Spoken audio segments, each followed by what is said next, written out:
नमस्कार दोस्तों, सृष्टि क्लासेस के ऑनलाइन प्लेटफॉर्म पे आपका स्वागत है।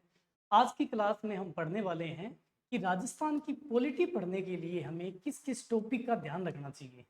ठीक है, तो ये आज की क्लास जो है आपके लिए बहुत ही इंपॉर्टेंट होने वाली है अगर आप राजस्थान से संबंधित कोई भी एग्जाम की आप तैयारी कर रहे हो। ठीक है, तो उसके अंदर आज हम देखेंगे आज की क्लास में कि राजस्थान की राज व्यवस्था के पाठ्यक्रम के अंदर क्या क्या आता है। ठीक है, तो पहली स्लाइड इसमें अब देखते हैं। राजस्थान की राजनीतिक एवं प्रशासनिक व्यवस्था, इसको हमने चार भागों में बांटा है। तो पहला ही भाग हमारा क्या है? राज्य की राजनीतिक व्यवस्था। राज्य की राजनीतिक व्यवस्था में हम ये जो टॉपिक आपको दे रखे हैं ये सब हम पढ़ेंगे। अगर इसको थोड़ा सा और एक्सप्लेन किया जाए कि हम इसे किस प्रकार से पढ़ेंगे, तो हम बात कर रहे हैं राज्य सरकार। ठीक है, राज्य की राज व्यवस्था की अगर हम बात कर रहे हैं तो हम पढ़ते हैं राज्य सरकार। ये राज्य सरकार, अगर संविधान की बात की जाए तो संविधान के अनुसार कौन से भाग में इसकी चर्चा की गई है?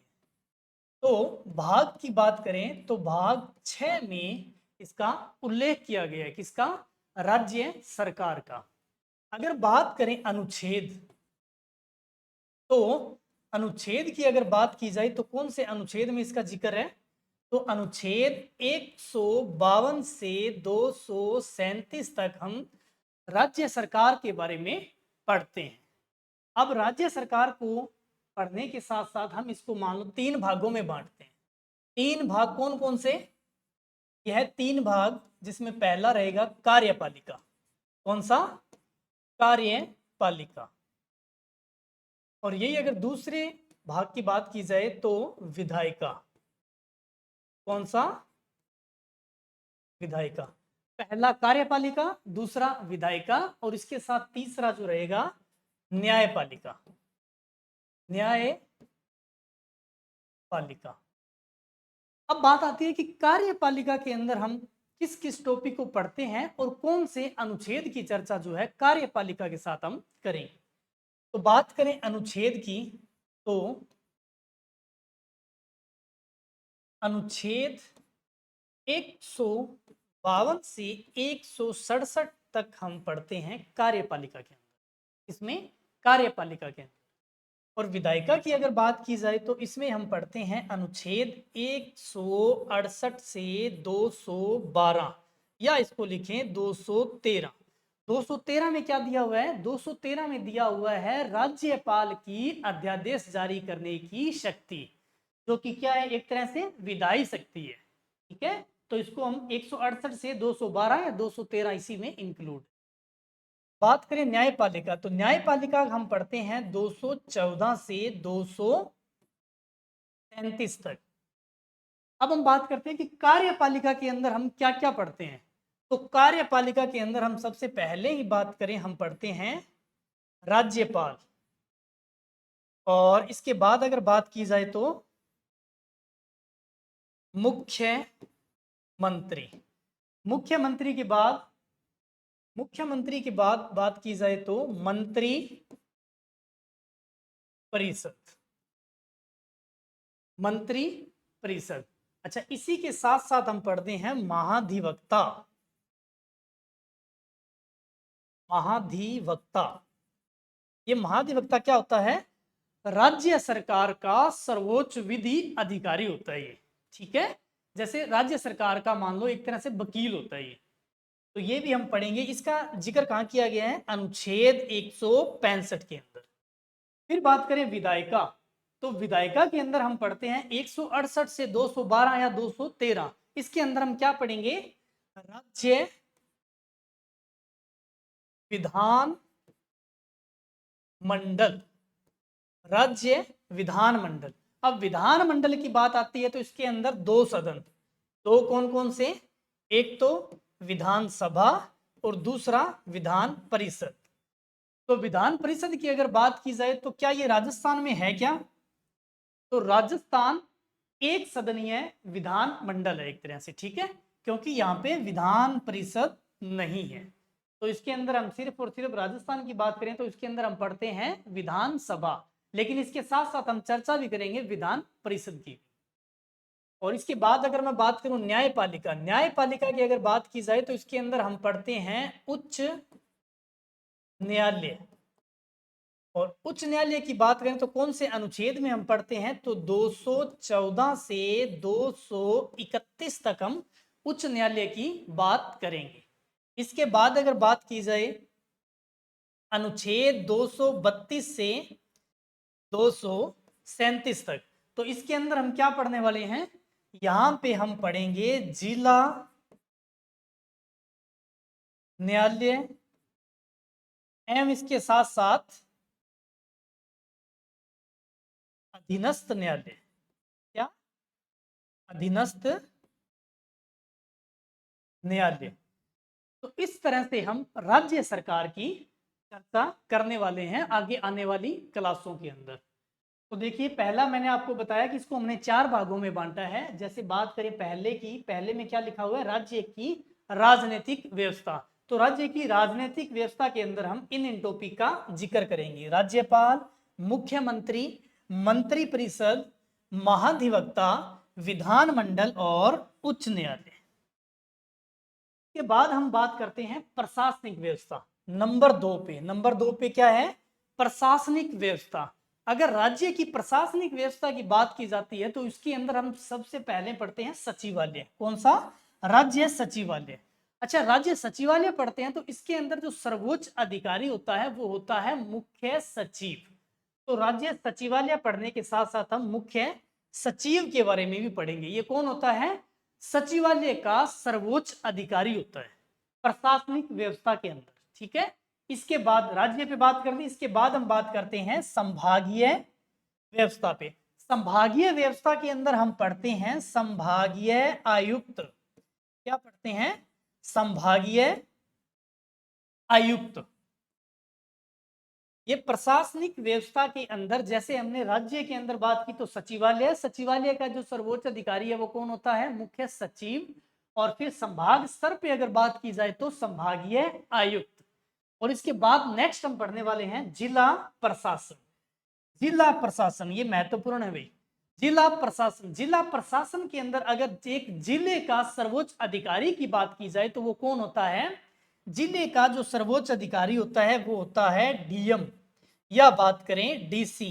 डीसी मतलब डिस्ट्रिक्ट कलेक्टर। कलेक्टर कलेक्ट करने वाला, क्या कर, तो टैक्स को कलेक्ट करने के साथ साथ इसका नाम पड़ा कलेक्टर। तो डिस्ट्रिक्ट कलेक्टर। और अगर इसके पास न्यायिक पावर अगर बात की जाए, मजिस्ट्रेट पावर आ जाती है तो वह हो जाता है डिस्ट्रिक्ट मजिस्ट्रेट। फिर अगर बात की जाए पंचायती राज व्यवस्था और नगरीय निकायों की, ये हम पढ़ते हैं 73वें या 73वां संविधान संशोधन। और इसके बाद नगरीय निकायों की अगर बात की जाए तो ये हुआ था 74वां संविधान संशोधन।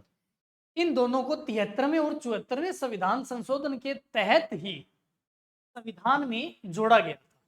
तो ये सब हम पढ़ने वाले हैं आगे आने वाली क्लासों के अंदर, बहुत अच्छे से चर्चा करेंगे। अगर आपने हमारे चैनल को सब्सक्राइब नहीं किया है तो प्लीज चैनल को सब्सक्राइब कीजिए और हमारे साथ जुड़िए। के बाद नेक्स्ट, अगर 2 हमने देख लिए और 3 नंबर तीसरे भाग की अगर बात करें तो उसके अंदर हम बात करेंगे प्रमुख आयोग की। प्रमुख आयोग, तो उसके अंदर प्रमुख आयोग जैसे पहला ही अगर बात की जाए राजस्थान लोक सेवा आयोग, राजस्थान लोक सेवा आयोग आरपीएससी, आरपीएससी। तो ये सब हम आयोग भी पढ़ेंगे। अब आयोग पढ़ने के साथ साथ आपको ये चीजें ध्यान रखना है कि आप इसे किस प्रकार से पढ़ेंगे। तो आयोग पढ़ने में महत्वपूर्ण ये है कि आप इन जो भी आयोग अगर आप पढ़ें, अगर आप अपने आप से पढ़ रहे हैं तो इसमें पहले आप उनकी वेबसाइट चेक कीजिए। ठीक है, वेबसाइट के अनुसार ही इसमें आप कुछ अगर बदलाव करना चाहते हो, आप मतलब पढ़ने के साथ साथ अगर कुछ ऐड करना चाहते हो तो आप वेबसाइट से उनमें कुछ ऐड कर सकते हो। और इसमें इंपॉर्टेंट क्या होता है कि इसका पहला अध्यक्ष कौन था, या बात की जाए कि वर्तमान इसके अध्यक्ष कौन है। तो आयोग पढ़ते समय आप इन बातों का विशेष ध्यान रखें।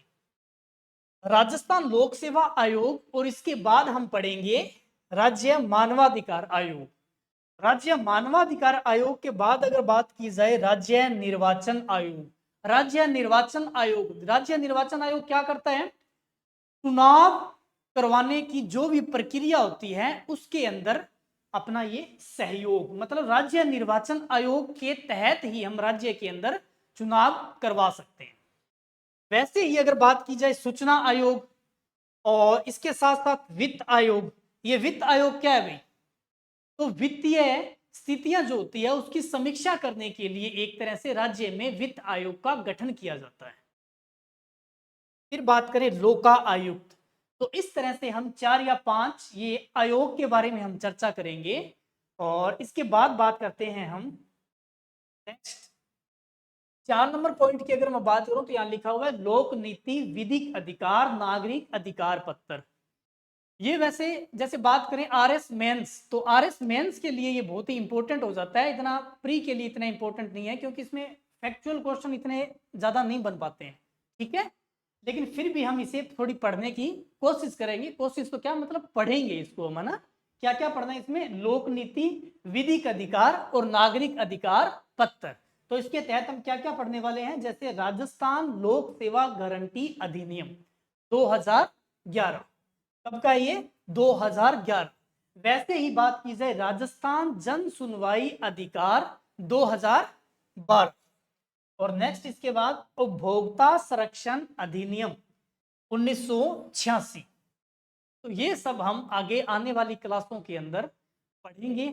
अगर आप इसके अंदर कुछ अपने आप से कुछ पढ़ना चाहते हैं तो मैं आपको थोड़ा सजेस्ट करना चाहूंगा कि ये जो मैंने आपको बताए हैं ना, कि इसकी राजनीतिक व्यवस्था, तो राजनीतिक व्यवस्था और अगर बात की जाए प्रशासनिक व्यवस्था, तो ये सब आप लक्ष्मीकांत नाम की एक बुक है, तो आप उससे भी पढ़ सकते हैं। उसके अंदर बहुत अच्छा दे रखा है अगर बात की जाए राज्य की राजनीतिक व्यवस्था की और इसके साथ साथ प्रशासनिक व्यवस्था की।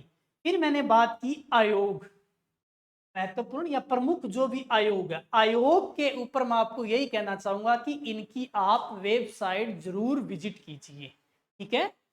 और फिर इसके बाद हमने बात की है हम 4 के अंदर लोक नीति विधिक अधिकार है नागरिक अधिकार पत्र।